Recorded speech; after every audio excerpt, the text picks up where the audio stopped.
What?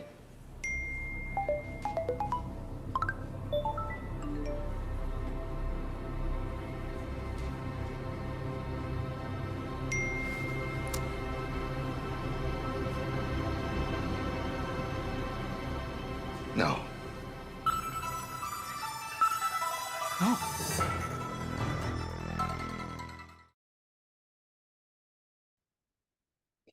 Well, that's the BBC, and that's what it thinks of itself.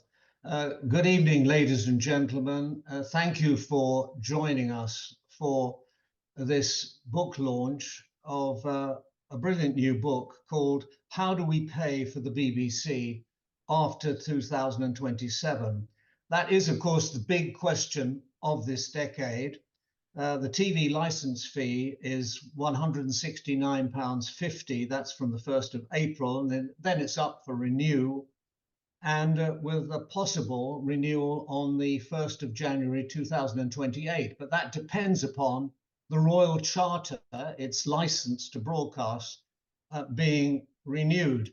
This new book from MGM Books, which you see to my left, is packed with a lot of knowledge, a lot of advice, and the thing you can't buy, experience. Some 25 luminaries in the trade of broadcasting and people who comment knowledgeably about it have given their time and their expertise to the book. And I'm glad to say that some of them, the cream of them even, are with us this evening. We have a stellar cast. First off is Greg Dyke, the BBC's 13th Director General. And I can say for an absolute fact, the most popular. The staff were crying when he actually left. And we have Sir Anthony Selden, Britain's best known contemporary historian, who taught, incidentally, the current Director General, Tim Davie, when Davie was a mere teenager in Croydon. Well, somebody had to. But let us start, if we may, with the voice and the presence of Greg Dyke. The television license fee has always been an unfair tax. It's basically regressive in the sense that everybody pays the same, regardless of how much you watch the television or how much you're worth and you earn. And that's has always been deeply unfair.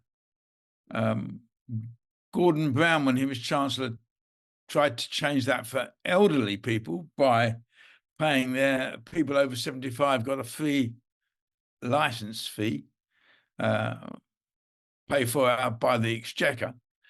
But it was, I don't think that makes sense anymore. A lot of old people over 75 can easily afford to pay the license fee, me included. But I do think if Labour wins the next election, as is likely, they will, while keeping the license fee, they will, I think, make it, they will help poorer people pay it. Now, they can do that one of two ways. You can either have a graduated license fee, but that's quite complicated and quite difficult. More likely is they'll do what Gordon Brown did, I think, which is pay for the license fee for the poorer people from the Exchequer. Whatever happens, I think the license fee will still be there in a decade's time. This debate has gone on for a long time about whether or not the license fee should exist and how fair it is. But by and large, different governments have kept it going, and I suspect the next Labour government will do that. Well, that's Greg Dyke, who had a very distinguished career in broadcasting before he ever came to the BBC. In fact, he has a fairly decent claim to be the man who invented or thought of the Premier League. But I must say, I first knew him when he was a junior reporter on the Hillingdon Mirror, running into the newsroom with exciting news of the new signing at Yeading United. That was a long time ago. Yeading United, by the way, just a matter of history, was the place where they shot most of Bend It Like Beckham. But that's history. But now we turn to a real historian, Sir Anthony Selden. It's over to you, Sir Anthony, to tell us Well, your take on the global idea of what we're talking about tonight. 3 points then. The first, governments, particularly conservative in the last few years, are out of their minds attacking the BBC. They know no history, or they would recognize how pivotal the BBC is to the whole idea of what it means to be British. That its mission is consistently undervalued and underrated. We've never in British history had conservative governments so systematically attacking the BBC and its values and its objectivity.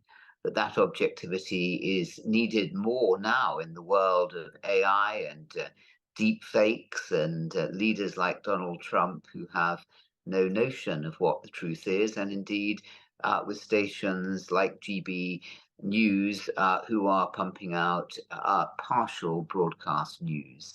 So the BBC is desperately needed. I'm saying that as a historian and as somebody who's run schools and a university. Second, government can no longer be trusted to go anywhere near the license fee or indeed senior appointments in the BBC. These have to be offloaded to a body that will be able to have that license fee away from government, because much of the funding will inevitably come from that license fee. Governments never again can be trusted. Politics has simply become too tribal and too divisive, and the attack on what is objective truth, what is fair, what is just, will be the great ideological struggle of the 21st century, point 2. And point 3 is, I just wonder whether the mission of the great Lord Rees, who founded the BBC to inform, educate and entertain, whether that third mission can be sustained into the second century of the BBC. That with so many other broadcasters and outlets offering entertainment, would not the BBC do better to double down on informing and educating, and be certainly in the field competitively of offering the high quality world-class entertainment that it does, but not doing that, not servicing it out of the license fee. And just finally, the BBC globally, I mean, this is simply the best British export. Do these governments know nothing? Do they understand nothing of what's going on in the rest of the world, to want to diminish the most visible, palpable sign of British values than the BBC globally? So that's it. Time up. So Anthony, thank you very much. 3 excellent points, well made. Don't be too hard on GB News, please. I've been on it once today, and I'm going to be on it at 9:45 tonight after this, if you want to have a look. There'll be many more GB Newses, and with perhaps much less concern for truth and impartiality than GB News. There'll be many more, and that's precisely why we need the BBC. Truth and honesty and integrity are central to everything I've tried to do over 62 years of being a journalist. I started on the 16th of February 1962 as a junior reporter on the Mansfield Chronicle Advertiser. But that's beside the point. To the point is Sir Peter Bazalgette, the just retired chairman of ITV and former board member of Channel 4, and the man who brought us Big Brother. So Peter, please give us your view on the future of the BBC, how to pay for it, if we want to pay for it. Thank you, Michael. Good evening, everyone. I'll make a couple of very simple points. I only wrote the preface to this most excellent book, and therefore I'm not going to make 1,000 points.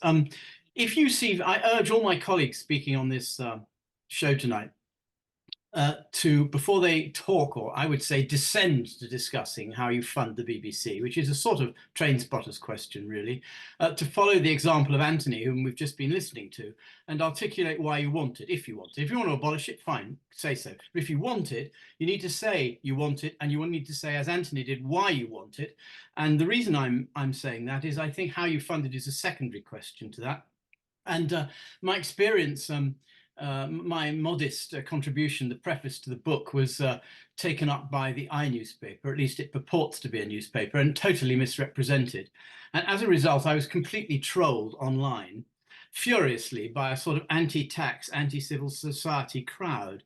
And that sort of echo chamber, anti-BBC sentiment that is whipped up, as Anthony said, by politicians these days as well, is quite serious. And if you do want the BBC to survive, you do need to strongly articulate why you want it.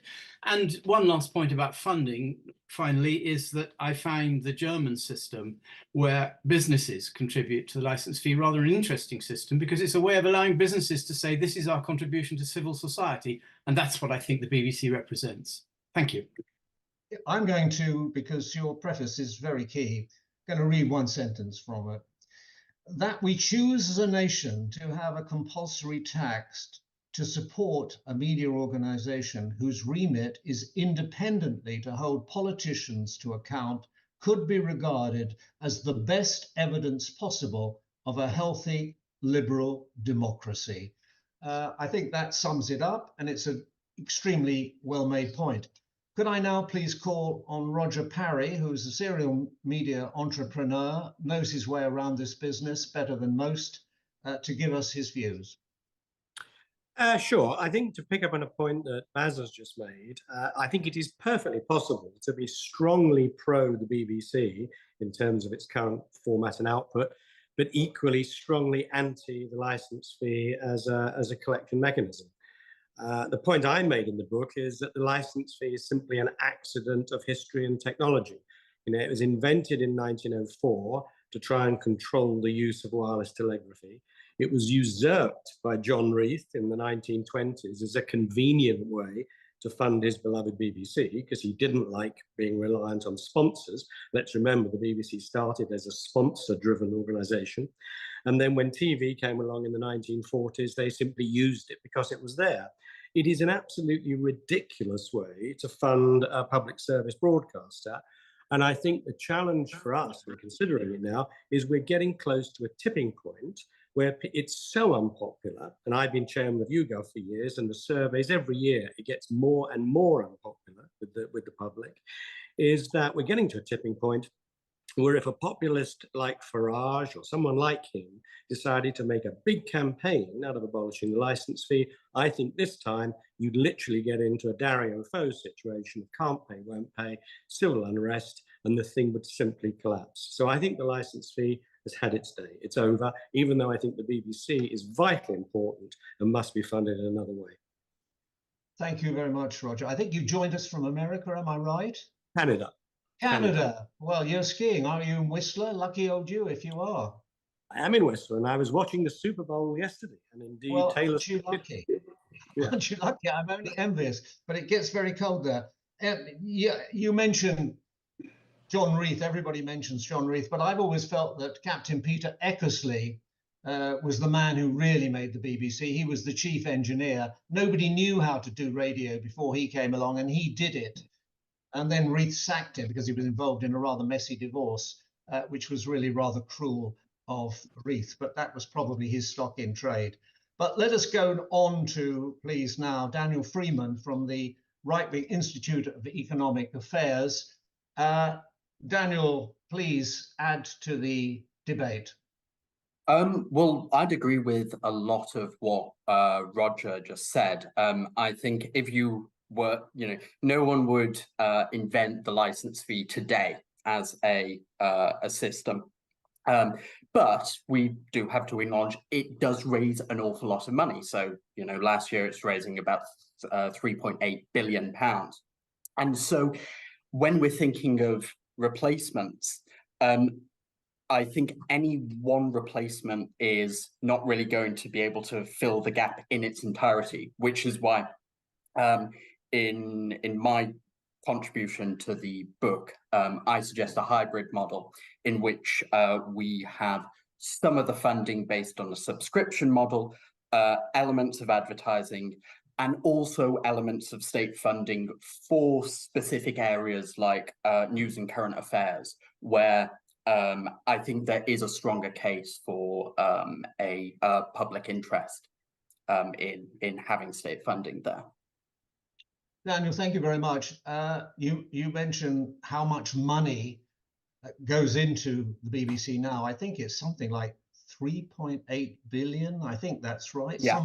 Somewhere like that. When I was there, and Michael Grade, who incidentally is 2 days younger than me, I might say. I'm the 6th of March, 1943. He's the 8th of March, so I'm slightly senior to him. When he was there, it was 1 billion. And he said, how amazing, you know, here I am. And he'd been to Hollywood and back, don't forget that. And he said, here I am, I've got £1 billion that I can spend, because the thing about the BBC is it's the only corporation in history set up not to make money, but to spend it. And he said, I've got £1 billion. And then later, after he'd left and gone on to Channel 4 and so on, he said, the purpose of the BBC is to keep the rest of us straight.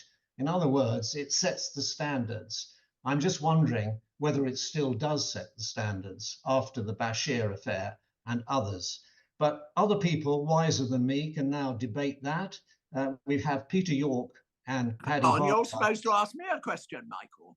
Well, no, you're on now, Peter. You're on now. Exactly. I'm just about to do the intro to you. Good-o. To give you a very nice intro, to say that you are the master of everything, a social commentator par excellence, and with Paddy Barways, you wrote a book together.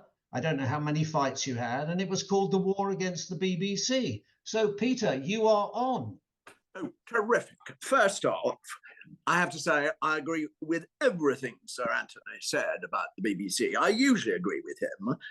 And as for the train spotting bit that Sir Peter talked about, no, the licence fee isn't dead, but there are a lot of people, including the majority in the present government, who want it dead, so they tell lies about it. In 2015, the House of Commons DCMS committee said that the licence fee was simple, that it was secure, and that it was predictable and a familiar process for most British people. It's protected the BBC's commercial and political independence, which, for instance, the IEA is very much against. And it was the basis for the very founding principle of the BBC, namely universality. The enemies of the licence fee are legion, and to repeat, they tell lies about it, including the idea that hundreds of grannies are jailed on a daily basis for non-payment. They're not. Check it out.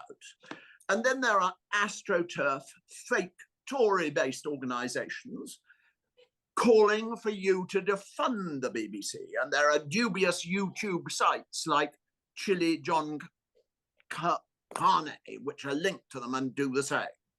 Most of the criticisms of the licence fee are deeply disingenuous, particularly the regression one, and as Paddy will now explain, either nonsense or hugely overstated.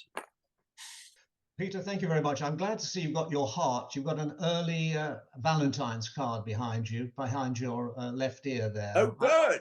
I think it must have been sent by John Mayer, the editor and publisher of this book. You mean that? Yes. Is it a heart or is it something rather ruder? It's a work of art. It's a work of art. Fantastic. Work of art. Now, so is Paddy Barwise, and he's going to speak next.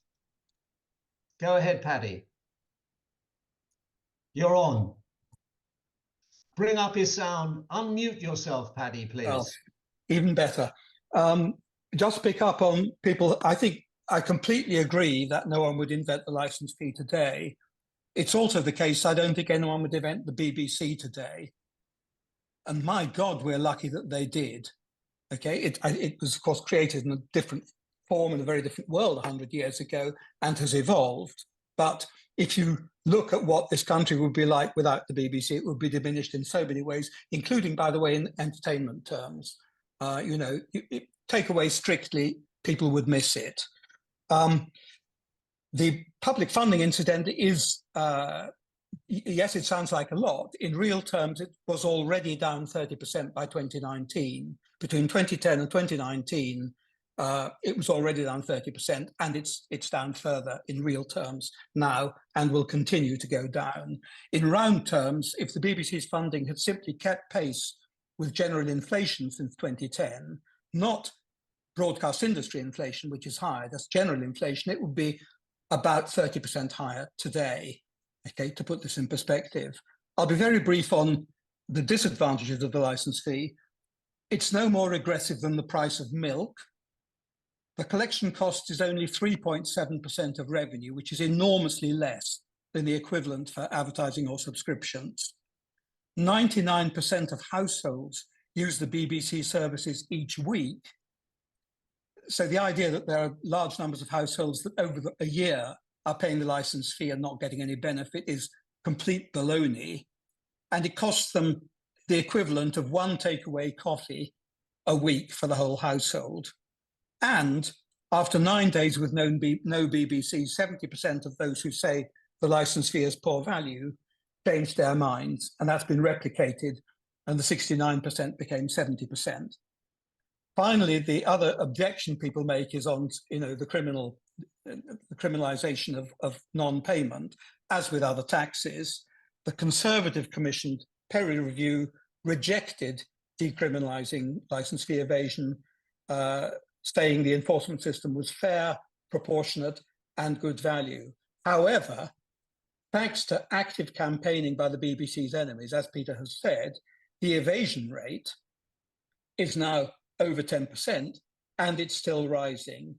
That is why we should switch to a different funding model after 2027, and we'll come back to that. Paddy, thank you very much. We're going to now go on to funding. I mean, just a little anecdote, but one I hope that's worth listening to. I covered Mrs. Thatcher for 5 years, covered in the journalistic, not the equine sense. I'm sure you understand that.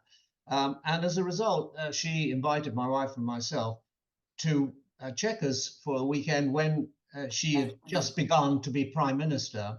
And she felt very, very strongly that the BBC was against her. She didn't go on about this, but she made the position very clear to me, and she gave evidence of why she thought so. But what did she do about it with regard to the license fee? She was quite clever, because what she did was she didn't lock horns with the BBC. She simply did not put up or allow the license fee to be put up. And that was quite a clever way of controlling them, or at least giving the signal that she was not to be pushed around by the BBC, and she was not going to be enthralled to it. But incidentally, of course, she's much hated in the television world among the intelligentsia. But because of her, independent television exists, because she broke up the monopoly of ITV and BBC, and all the little production companies that set up in basements in Shepherd's Bush and North London, they owe everything to her. Why? Because one day she was interviewed by me at television at Downing Street, and we went with a sound man, a cameraman, a lighting man, and me. The next day, ITV arrived with 12 people. She said, "Why do you have 12 people when the BBC was here yesterday, that nice Mr. Cole, and he had only 3 colleagues with him? Why have you got 12? And they said, ACTT. And she said, right, we're getting rid of that.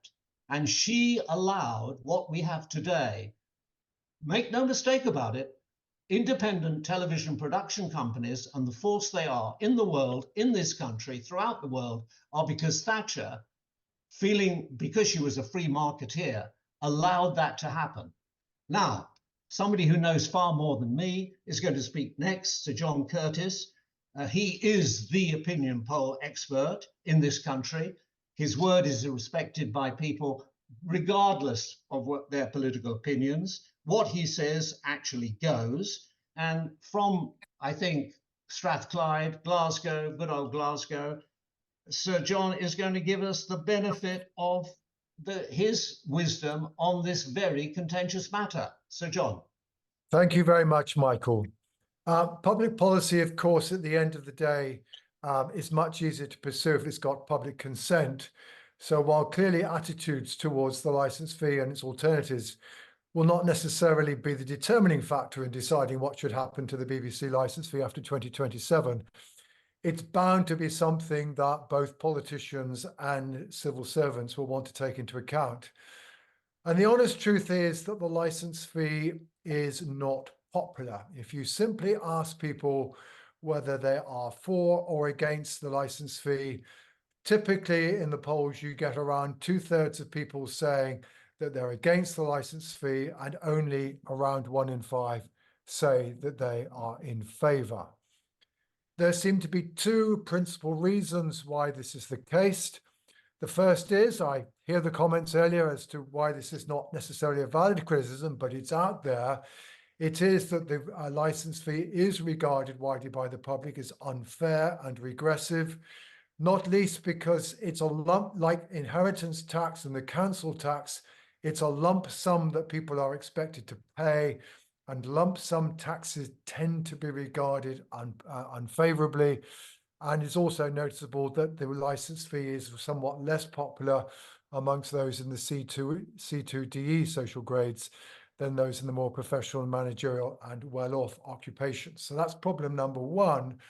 Problem number two is, and again, I've heard the arguments to the contrary, but I'm afraid out there when most people are asked, and it really doesn't seem to depend on how you ask them, they say that the license fee is not value for money. Now, on the evidence I've got, at least, although I heard earlier a contrary view, this is not particularly a new mood. You might think that perhaps the license fee is the product, opposition to it is the product of a younger generation used to a multimedia world and multi-streaming world. And that indeed, more broadly, the fact that there are now many alternatives to the BBC available to us has helped to undermine support for the license fee. On my reading, at least, this mood is at least 20 years old. And to that extent, at least, it's good news for the BBC that it's not a product of current circumstance, but it does, on the other hand, underline how long-standing this view is. So that's point number one.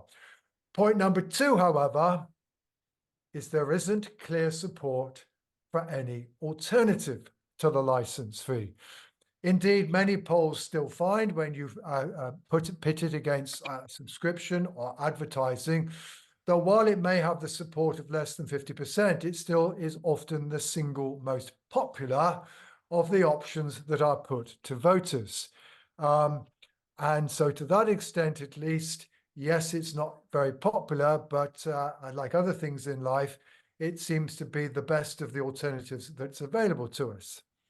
Number three, it's already been pointed out, and it's been suggested in some ways, perhaps somewhat unfairly, that conservative politicians are rather less keen on the BBC than perhaps those of the Labour Party. But the truth is that division at elite level is only palely reflected amongst the supporters of these political parties.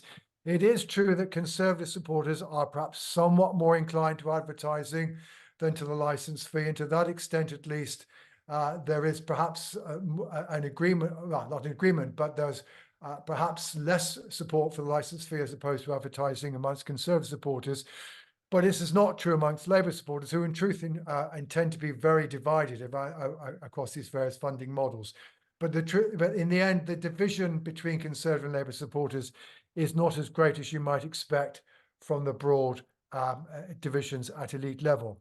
So the license fee has survived, so far at least, as far as the public is concerned, as a form of funding which is unpopular, but it's simply, nobody has come up with something that is more popular. But inevitably, that is a rather weak foundation for maintaining an institution in the long run. What's less clear, however, is whether indeed anybody can come up with an alternative that is not only an effective way of paying for the BBC, but is also one that's going to get more popular consent than is the current model. So, John, could I just ask you this one question? And I Sure. wonder if I tempt you to do it. Could you poll the under 25s? Because if you did, I think you'd find that they don't watch the BBC. Well, they're certainly more likely to use diverse media, but as I said in my remarks, Michael, it's not clear that the attitudes of younger people towards the license fee are particularly different from those of older people. This is not something that's been driven by generational differences in media experience and consumption, or indeed just simply the wider diversification of the media across society as a whole. It seems to be, attitudes seem to be, as it were, independent of those particular potential forces on the BBC's funding model.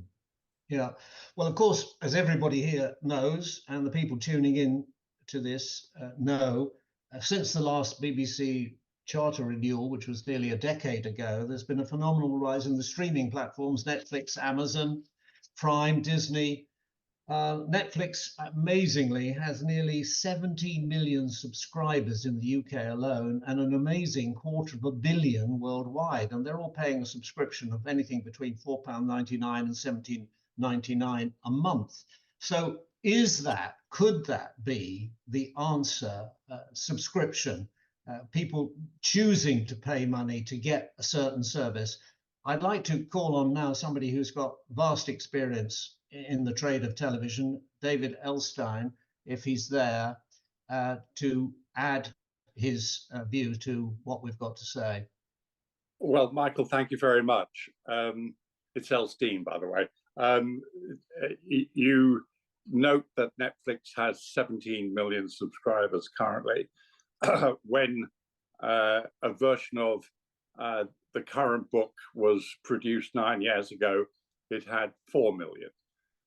So, you know, in 5 years' time, it'll probably be more like 20 million.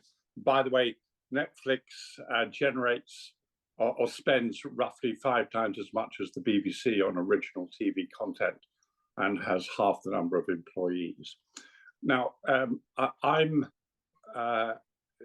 joined the BBC 60 years ago, so I was really slow off the mark compared with you, Mr. Chairman. But the first thing I did discover when I joined the BBC, and I was really pleased to do so, was, first of all, it was actually a very good broadcaster. It was also massively inefficient, and it hasn't got any more efficient in the 56 years since I left. So I take a view in terms of funding, which is very, very simple, almost banal. The BBC broadcasts 2 different types of content: public service content, commercial content, roughly 40-60 in terms of proportions. We all know what public service content is: news, current affairs, regional, children's, arts, religion, education, and some documentaries. That should always be funded publicly. There are much more efficient ways of funding it publicly than the license fee.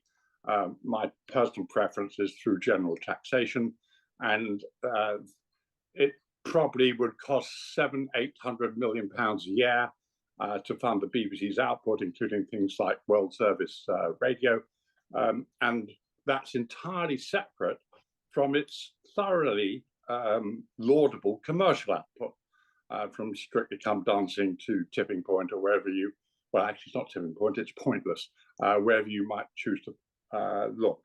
And commercial output should be funded commercially. Not many people acknowledge that the BBC already has a commercial broadcasting service called UK TV, which it wholly owns, wholly manages, and quite a lot of its output has originated. It's funded by subscription and by advertising. Nobody objects to that. It seems entirely plausible, and it's part of the 17 million households who get Sky or Virgin Media. They will get UK TV, managed and run and owned by the BBC. So my personal view is it's not difficult to convert the BBC's non-public service output to subscription. It could be done in a year, certainly in 3. All its public service content should be publicly funded and available free to air. David, thank you very much. Please forgive me for mispronouncing your name. That's Leonard Bernstein always I know. insisted on Bernstein, and he hated to be called Leonard Bernstein. So you can't get it right. Well, remember this, genteel, not gentile. But listen, I'm not apologizing because I'm with P.G. Wodehouse, who said it's a good rule in life never to apologize. The right sort of people do not want apologies, and the wrong sort take a mean advantage of them. And you're quite clearly the right sort. Okay. Now, may I bring back Paddy for a comment, because I know he has one. Where is he? Paddy, you're going to have to unmute yourself again. Okay, You done that naughty again. boy. Sorry, my understanding is that the sequence on is going to be that Daniel is going to make the case for subscriptions, and then will it work? Is that there's a VT from the VT from Enders, and then me. You're a dish to be savoured. First of all, exactly. It's quite right. Let us go to Daniel Freeman, who I think is in the slips, ready to go, and to give us his view. Go ahead, Daniel. Yeah, well, I would agree with a lot of just what we've heard before. I do also want to bring up something that John Curtis dealt with, which is that the BBC is basically a popular organization with a really unpopular funding model. It doesn't really matter how you slice it. People consider the license fee to be unfair. And part of the issue as well is changing viewing patterns means that it's not just an issue of it being unfair, it's that it's unsustainable as well. So I think last year, the number of license fee payers dropped by about 440,000. And if we look at viewing figures among the under 25s, they have fallen off a cliff in the last decade. So between 2012 and 2024, viewership of broadcast TV has dropped by 73% among those under 25. And the real problem that the BBC is going to face is as this generation gets older and starts setting up their own households and not just living in circumstances where they're, in a house share and maybe the license fee is included in their rent, increasingly, they're not going to have that emotional attachment to the BBC that means they're willing to pay for this license fee. So I think really in the long run, the BBC doesn't really have an option of sticking with the status quo. And the case I made is in the book is similar, that we should shift to a model where we have some state funding for, say, news and current affairs, which accounts for about 10% of the license fee at the moment. Then you have a separate subscriber owned sort of mutual. And one of the ways you might be able to sort of encourage people to subscribe to the BBC is by offering them, say, a vote in a board of trustees, kind of like the National Trust currently, where you have a system. And that might be a sort of way of encouraging people to adopt this subscription model. Thank you very much. And now I think it is Paddy's go to parse all that and give us his view. No, it isn't, because there's meant to be a VT from Alice Enders. Oh, she comes after you. That's what I was told. But if you insist, we can go to Alice Enders. That's what I agreed with her. Can we have the Alice VT now? All right.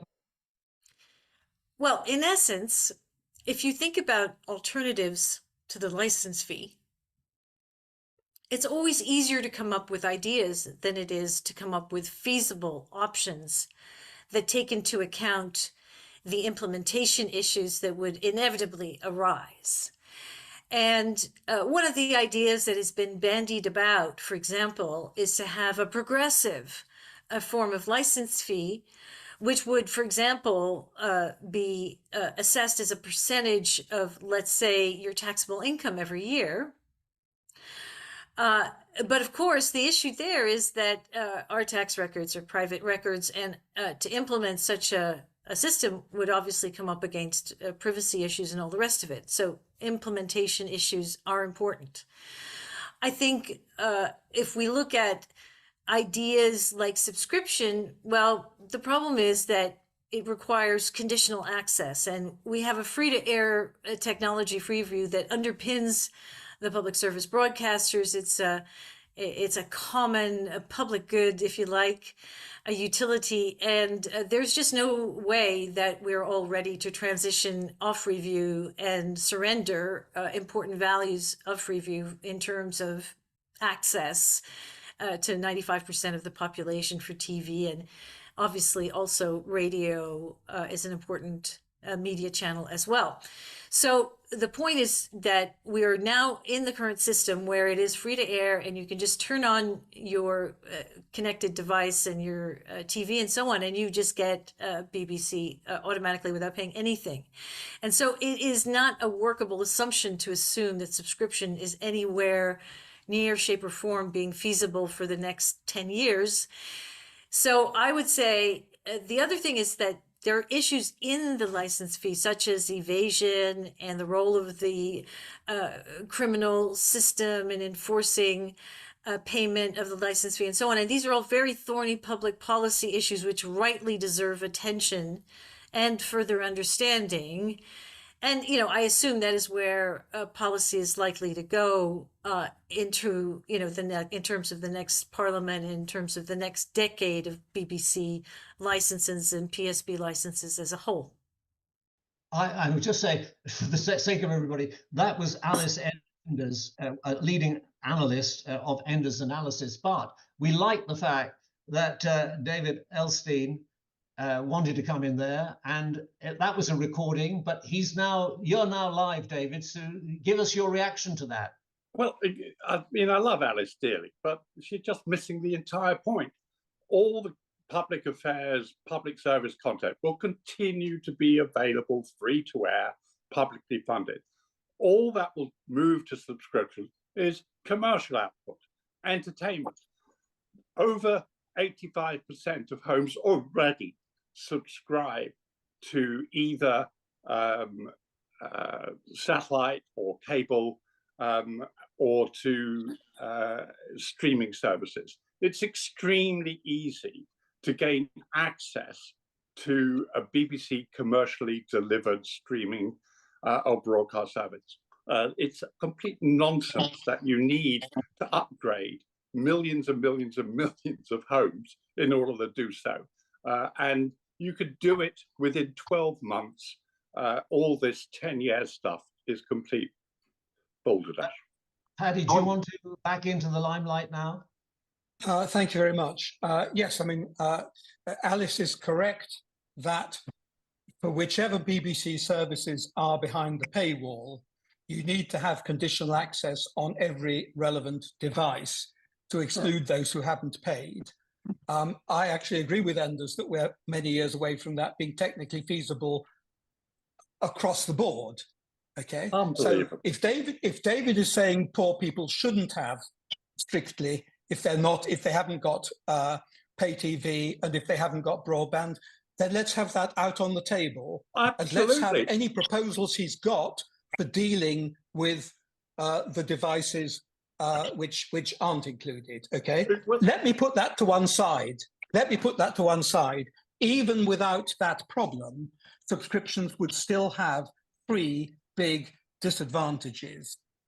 The first is that the BBC would have a financial incentive to prioritize the preferences of those best able to pay. David may be quite relaxed about that, and David seems to see a very clear distinction between public service broadcasting and commercial broadcasting. So David Attenborough presumably is commercial. May I just now cut in, because we've got some excellent speakers and we haven't heard from them yet. Out of courtesy, more than anything else, we must move along. Now, okay, I'll quickly go through my other points then. Well, if you could just hold that, you will have another opportunity. I just want to go on to talk about one of the most touted solutions is for the corporation to take advertising, especially on more popular channels like Radios 1 and 2 and BBC One television. Superficially attractive, but will it work in the light of the huge pressures of ITV and Channel 4 to get advertising? Roger Parry, waiting patiently in Canada, if you could come back to us on that very briefly, would it work? No, and I'm not trying here to undermine the BBC at all, but advertising will not work. At the macro level, free-to-air television, broadcast-supported television is in significant decline. And the reason is that advertisers want addressable audiences. They want to be able to put an ad in front of someone and know exactly who that person is. And that is what Netflix will deliver, that's what Sky can deliver, and that's what C4 can deliver, not broadcast, but when it's online. So at the macro level, there's a decline in that. At the specific level, you know, when ITV started, all the newspapers thought it would undermine newspaper advertising. It didn't. When Channel 4 started, ITV thought it would undermine Channel 4. It didn't. And the reason then was it grew the market. That would not be true today. If the BBC started running ads, it would massively undermine ITV, massively undermine Channel 4, be a catastrophe. And the final point I'd make, we touched on the Super Bowl area. If you actually take advertising, you design your programming around the advertising. So a 1 hour Super Bowl game took 3.5 hours to watch on TV. And that would ruin a lot of the BBC's output. So it just does not work. Advertising is a fantasy solution. Daniel Freeman, just a quick word, because we have Robin Aitken and John Riley both waiting patiently, and I want to get to them. But if you have a brief word to add to that, I'd be grateful to hear it. Yeah, I'll be quick. Advertising, basically, we do still have this problem with the way that the Freeview system was set up. It's very difficult to exclude people. So if you don't want free riders, you have an option. You either turn off Freeview broadcasts, or you advertise, or you have the government fund it entirely out of general taxation. I would say on the issue of advertisers sort of changing the content, I certainly don't think you really see that with ITV to any great extent, and I think it's much better to have several hundred non-political and competing paymasters rather than being purely reliant on government spending.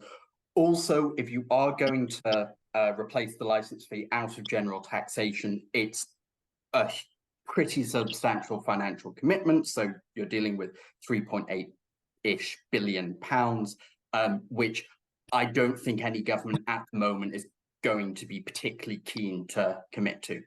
You know, you're talking about roughly the equivalent of 1 aircraft carrier a year. And finally, this issue about it taking away advertising spending from other channels. Whenever you get the introduction of competition into any industry, it's very rare for the incumbents to be enthusiastic about that prospect. And generally, they're pretty keen to come up with great ideas for why the government really ought to intervene to prevent this competition. I don't think that's necessarily an argument to Daniel, do thank it. you very much indeed. Now, just a brief word, Sir Anthony's still with us. I would like you, Sir Anthony, to address the question of whether the BBC's income should come directly from government through direct taxation or a household levy of one sort or another. If you could deal with that, that would be terrific. I think that we have to slim down the BBC. It's being eaten alive by below because young people are no longer buying into it. They no longer see the need to buy into it. And from above, I see no indication that the Keir Starmer government, if that's going to come, will be any more less cynical about it than the Tories have been. The BBC to reform, to still be performing its vital role, has to slim down.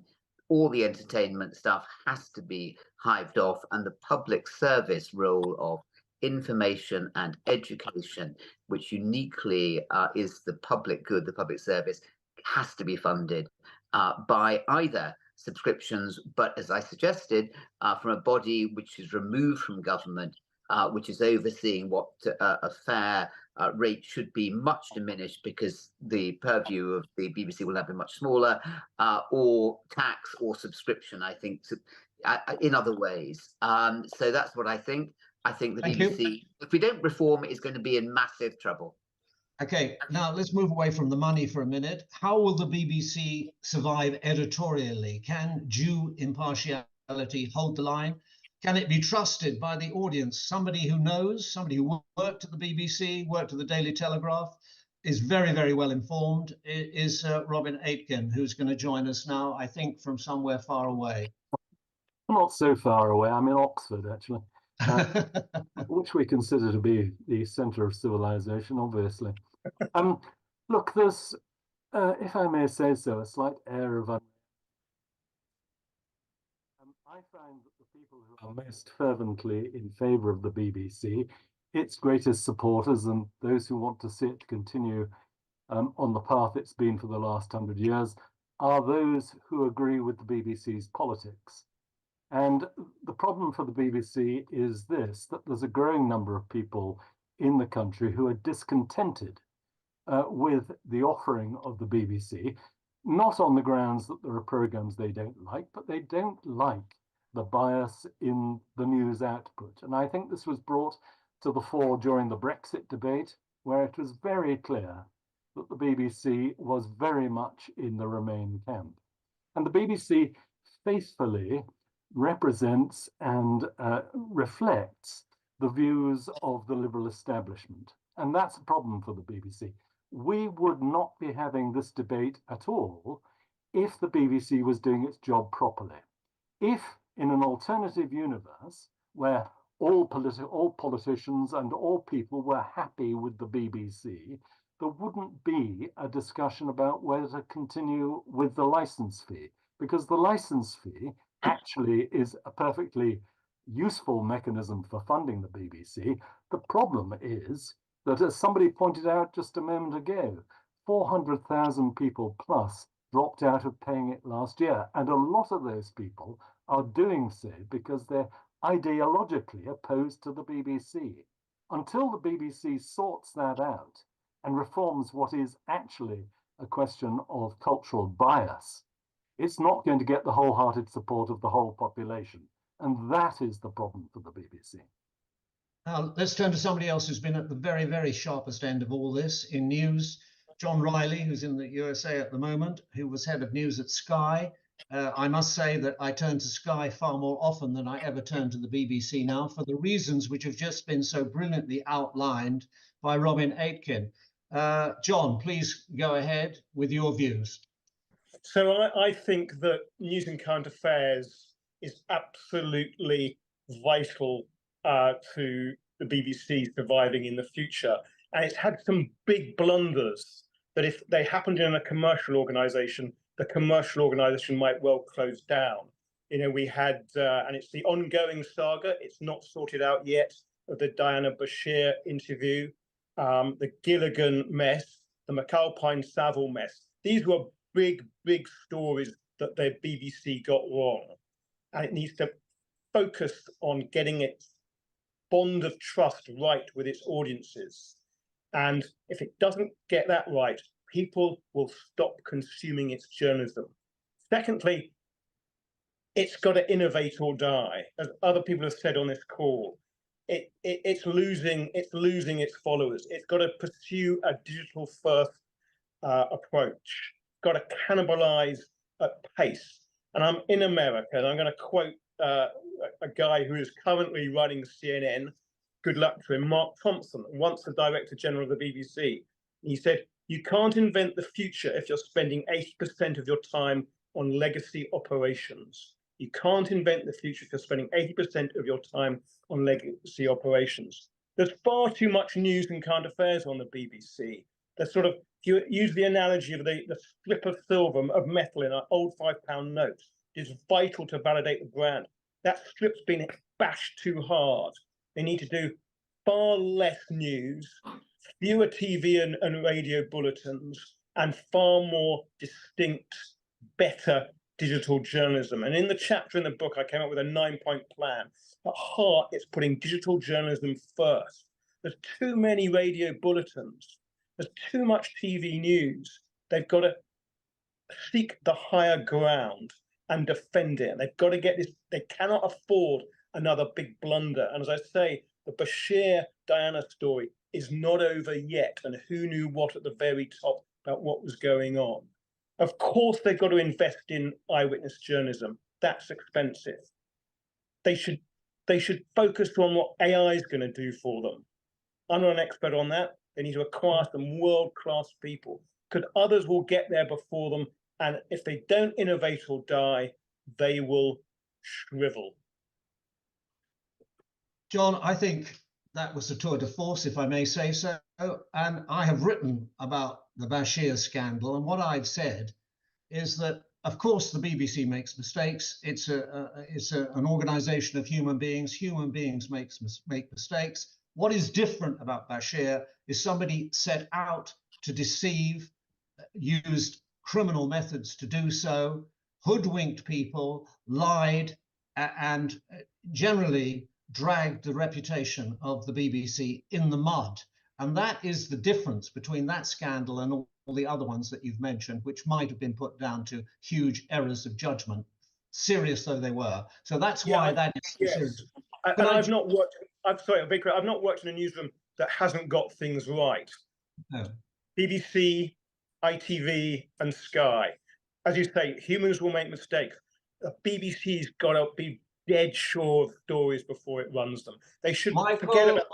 Michael Gray said the BBC's there to keep the rest of us straight. Now, we've left 5 wonderful minutes for everybody to chip in with whatever they want to say before we get to the witching hour of 7 o'clock when we pull the plug. So, gentlemen, and it's only gentlemen live, please go ahead. There you are.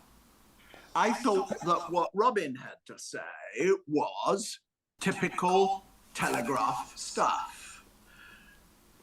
There's a thing in the Telegraph called Planet Normal, where 2 completely mad people convince themselves that they are representative of this planet and this nation.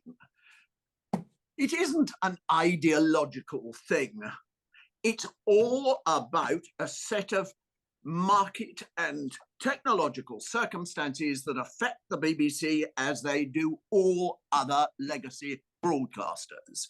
To pull in your fantastically poisonous old rubbish about the BBC being, being a group of cultural Marxists, which is no doubt a term you'd love, is completely ridiculous. What I want to say is that I have no faith in this government's ability to set up a fair, impartial BBC process. I was going to come back to Robin. Robin, please go ahead, because excuse me. I didn't use the term cultural Marxist. What I said... No, but your friends do. Peter, I might just point out one at a time, please. Peter, let him speak. If I may, I may just point out that I spent 25 years as a BBC staff reporter. I'm not really a Telegraph person. I do freelance stuff for the Telegraph. But the point is, my point of view about the BBC and my view of the BBC's politics are drawn from long personal experience. This is not just, I'm not out to wreck the BBC. I've always have a look at the research. I have always supported the BBC, but it needs to reform to regain the trust of the whole population. That is my point. Can I just come in with some facts, please? Because what Robin said... You've got 1 minute. You've got 1 minute, Paddy. What Robin said is there's a growing number of people who disagree with the BBC's left-wing bias. That statement is doubly incorrect. I mean, it is incorrect in the sense that 20% of people think the BBC has a left-wing bias, 20% think it has a right-wing bias, the silent majority, the 60%, is in between, and crucially, it's constant over time. It's not a growing number of people.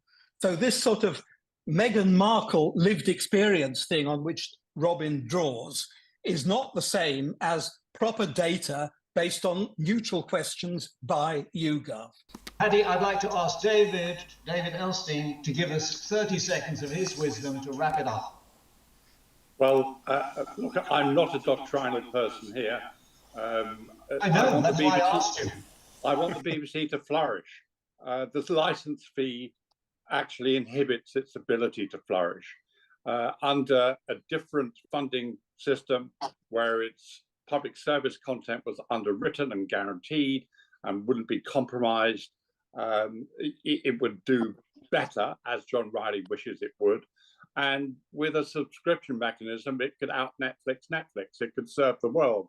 It could create billions of pounds worth of entertainment product, including, by the way, lots more David Attenborough, long he should survive. That sounds like whether they'll do it or not, I doubt. Whether any government will do it, I also doubt. Thank you, David. That sounds like fantastically good advice. So thank you very much for it. Thank you, everybody who's contributed to this program. There's this and much more in this little book, a slim volume, but with boundless information. And as I said, the thing you cannot buy, experience. Only $9.95, well worth your money, and also will be, I think, very important in the coming debate about the renewal of the BBC Royal Charter to broadcast. Thank you very much, everybody. Well done, Michael. Well done, Michael. All right, okay. But I'm backing us to be too clever to allow that to happen. I'm going to take a gamble. Here we go. Bang. Now we're cooking with gas. Well done, mate. Well done.